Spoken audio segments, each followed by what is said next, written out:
പ്രശസ്ത സംവിധായകനായ Christopher Nolan വീണ്ടും വിസ്മയിപ്പിക്കാൻ ഒരുങ്ങുകയാണ്. ഹോമറിന്റെ ഇതിഹാസ കാവ്യമായ ദി ഒഡീസിയെ ആധാരമാക്കി ഒരുക്കിയിരിക്കുന്ന നോളന്റെ ഏറ്റവും ആകാംക്ഷ ഉണർത്തുന്ന സിനിമയുടെ ട്രെയിലർ പുറത്തു വന്നതോടെ വരാനിരിക്കുന്ന ചലച്ചിത്ര വിസ്മയത്തിലേക്ക് അത് വിരൽ ചൂണ്ടുകയാണ്. മാറ്റ് ഡേമൻ, ആൻ ഹാഥവേ, ടോം ഹോളണ്ട് എന്നിവർ ഒന്നിക്കുന്ന ചിത്രം യുദ്ധവും ഇതിഹാസ സംഭവങ്ങളും ആഴത്തിലുള്ള മനുഷ്യ വികാരങ്ങളും കോർത്തിണക്കിയെത്തുന്ന ഒരു മഹാസംഭവമാകും എന്നാണ് ട്രെയിലർ നൽകുന്ന സൂചന. ട്രോജൻ യുദ്ധത്തിന് ശേഷമുള്ള കാഴ്ചകളോടെയാണ് ട്രെയിലർ ആരംഭിക്കുന്നത്. ഇത്താക്ക രാജാവായ ഒഡീസിയസായി മാറ്റ് ഡേമൻ ശ്രദ്ധേയമായ സാന്നിധ്യമായി ചിത്രത്തിലുണ്ട്.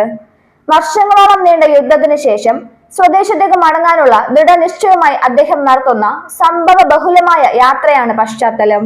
കടലിലെ കെടുതികൾ, കപ്പലുകളുടെ തകർച്ച, അനിശ്ചിത യാത്രകൾ എന്നിവയെല്ലാം നോളൻ അനിതര സാധാരണമായി പകർത്തിയിട്ടുണ്ട്.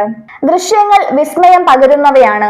തീഗോളങ്ങൾ വീഴുന്ന യുദ്ധഭൂമിയെയും ശക്തമായ തിരമാലകളെ ചേർത്ത് മുന്നേറുന്ന കപ്പലുകളെയും മനുഷ്യരുടെ നിയന്ത്രണത്തിന് അപ്പുറത്തെ പ്രകൃതി ശക്തിയുമായുള്ള ഏറ്റുമുട്ടലുകളെയും സിനിമയുടെ ഭീമമായ ക്യാൻവാസിൽ വരച്ചു കാട്ടുകയാണ് നോളൻ. ട്രോജൻ കുതിരയ്ക്കുള്ളിലെ യോദ്ധാക്കളുടെ ദൃശ്യം ട്രെയിലറിൽ പ്രത്യേക ശ്രദ്ധ നേടുന്നു. ആൻ ഹാത്തവേ അവതരിപ്പിക്കുന്ന പെനലോപ്പെ കരുത്തും മഹത്വവും കൊണ്ട് ഒരു അതിവിശിഷ്ട കഥാപാത്രമാകുകയാണ്.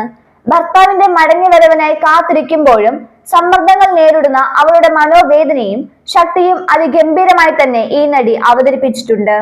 ടെലമക്കസ് എന്ന കഥാപാത്രത്തെ അവതരിപ്പിക്കുന്ന ടോം ഹോളണ്ടും ശ്രദ്ധ നേടുമെന്ന് തീർച്ച.